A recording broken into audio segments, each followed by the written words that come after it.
Assalamualaikum warahmatullahi wabarakatuh. Saya Alifta Safira Salsabila, NIM 1812002. Di sini saya akan menjelaskan tentang ragam bahasa hukum. Bahasa hukum adalah bahasa, aturan, atau peraturan yang bertujuan untuk mewujudkan ketertiban dan keadilan untuk mempertahankan kepentingan pribadi dalam masyarakat. Bahasa hukum sebagian bagian dari bahasa Indonesia modern, maka penggunaannya harus tepat. 1. Tenang. 2. Monosemantik atau kesatuan makna. Jangan memberikan penafsiran berbeda-beda. 3. Harus memenuhi syarat-syarat SP3 Bahasa Indonesia, yaitu A. Sintaktik, ilmu tentang makna kata. B. Semantik, seluk-beluk. C. Pragmatik. Dari ABC tersebut untuk menyampaikan suatu komunikasi kepada pendengar.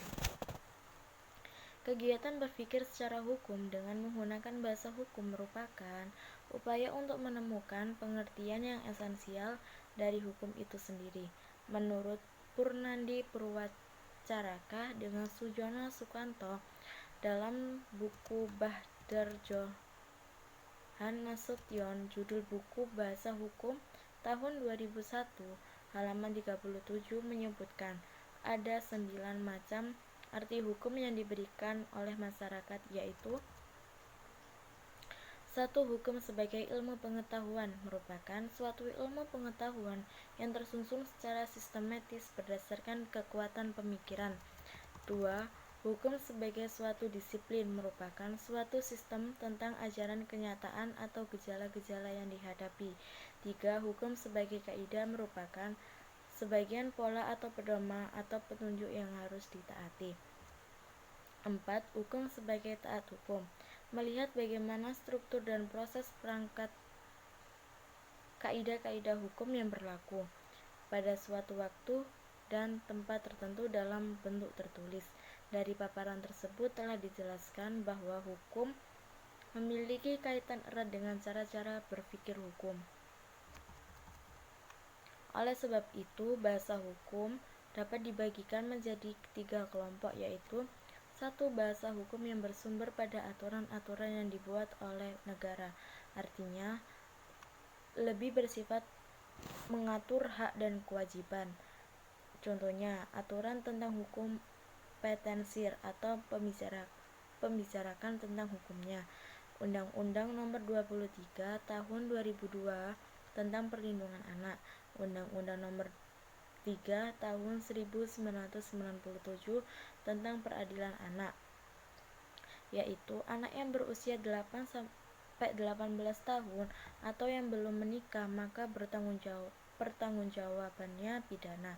Umur 12 tahun ke bawah maka ada 3 kemungkinan, yaitu A. Kembalikan kepada orang tuanya dalam pengawasan lepas. B. Diserahkan kepada Departemen Sosial yang dididik. Hukum anak adalah 1/2 dari hukum orang dewasa. Anak pidana dibimbing oleh negara. B. Anak negara dibina oleh negara dengan biaya negara. C. Anak sipila dibina oleh negara tetapi biaya oleh orang tuanya. Undang-Undang Nomor 12 Tahun 1995 tentang Lembaga Kemasyarakatan. 2. Bahasa hukum yang bersumber pada aturan-aturan hukum yang berlaku di masyarakat. Bahasa hukum seperti ini ditemui oleh hukum adat dan tidak bertentangan dengan hukum negara. Contohnya, perkawinan dan warisan. 3. Bahasa hukum yang bersumber dari para ahli hukum, kelompok yang berprofesi hukum. Contohnya, jurisprudensi, asas legalitas dan eksepsi. Leg pembunuhan biasa. Pasal 338 sampai 350 KUHP pembunuhan sengaja ancaman hukuman 15 tahun penjara. Kulfa pasal 359 sampai 360 ancaman hukuman 5 tahun. Fungsi bahasa hukum ada 3, yaitu 1. Fungsi simbolik. 2. Fungsi emotif.